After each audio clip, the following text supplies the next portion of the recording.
Welcome first years once again in your grammar class, where we have started already the practice of first as your flow this table, then we have that your other diagrams, then when we have the transfer of data from non-verbal to verbal.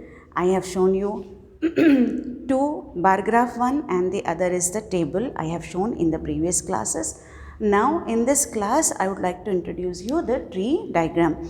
If you remember, as I said you that it in the examination they may give you option for writing either tree diagram, either anything, any diagram you have to draw or to write down in a form of a text. The option will be given to you and either it's up to you to select which type of the information transfer you want to select, verbal or non-verbal. Non-verbal would be easier because it won't get you into more trouble, but if you understand the concept properly. So before interpreting or before drawing a diagram, instructed diagram of non-verbal, better to read the paragraph in a good way. Okay, so today before starting the tree diagram, I'll read the paragraph, then we'll move on to the tree diagram. First we'll read the paragraph, what is there in the paragraph, then we'll get to know that how to draw the tree diagram. Fine. So now the text is, there are three types of muscles in human body. It is the description of the three types of muscles in the human body. They are smooth, cardiac and skeletal. Smooth, cardiac and skeletal. Now you are getting an idea into your mind that three muscles of the human body they are discussing and dividing into three categories: smooth, cardiac and skeletal.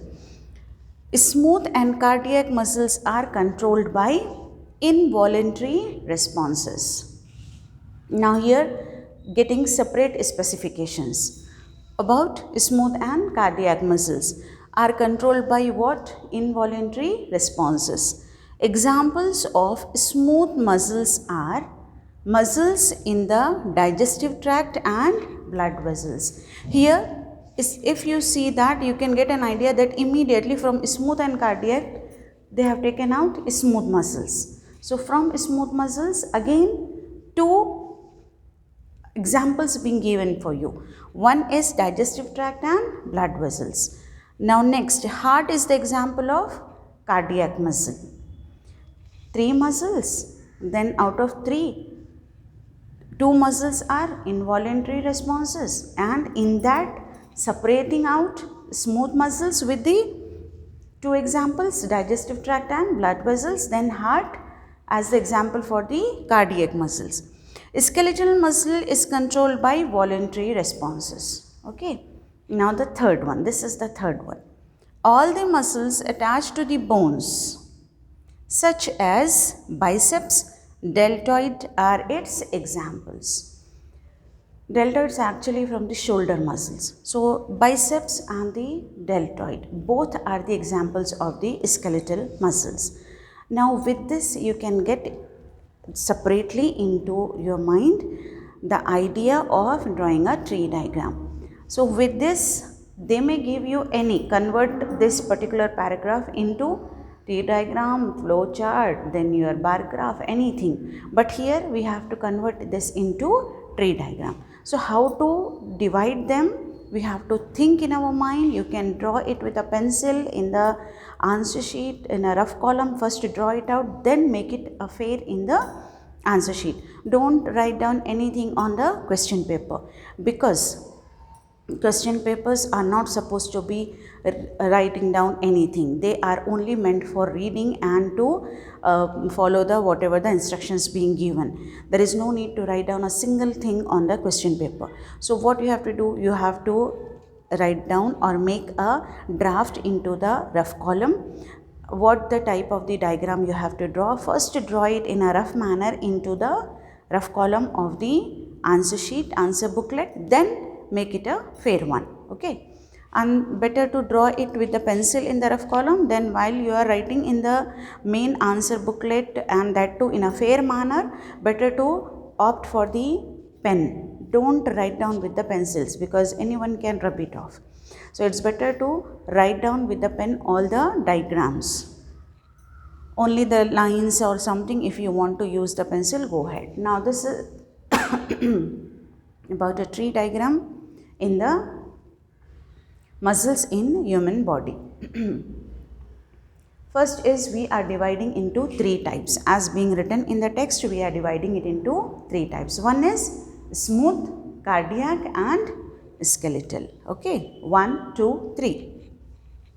If you see, we have already written smooth and cardiac are controlled by involuntary responses. Now, so we have specifically, we have mentioned it out just in the brackets to clarify that we are taking all the material written in the paragraph.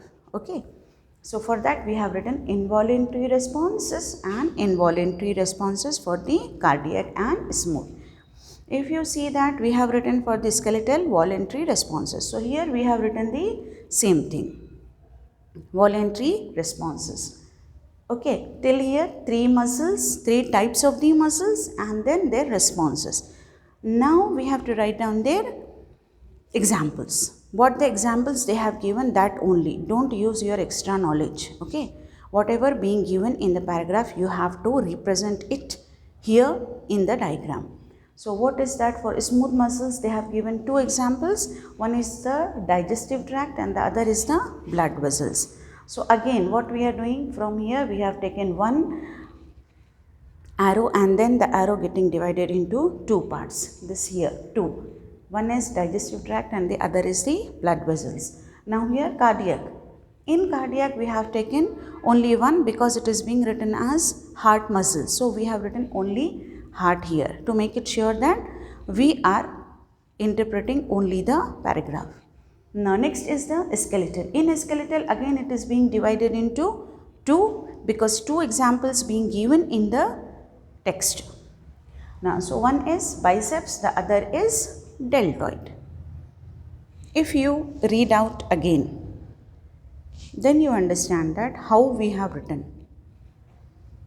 Was what I was doing always, like I was first reading the whatever the non-verbal data or non-verbal diagram, like table or the bar graph, then I was reading the text because at that time that was needed. Now you got an idea how to do that one. This time I wanted vice versa, like first text to be read out, then we'll go for the explanation of this one.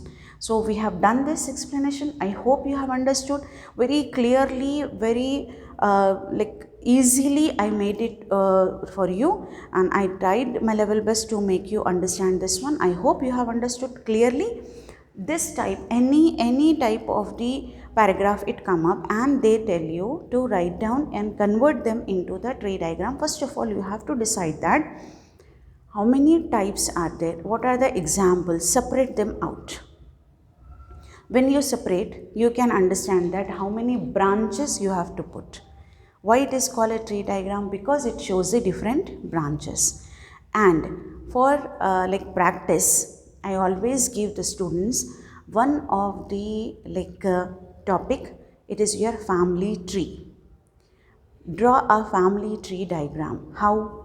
Start with your grandfather and grandmother. Then how many children they have. Then move on to the next generations. So you can get an idea how to draw the tree diagram. That is one of the best idea to practice the tree diagram. Okay. So I hope you can do it well in the examination as well if it comes. So do the practice, and you have more in your study materials. Please check it out and do that in your grammar notes. Okay. In the next class, we'll meet once again with the explanation of the another non-verbal data. Fine. So by the time, take care.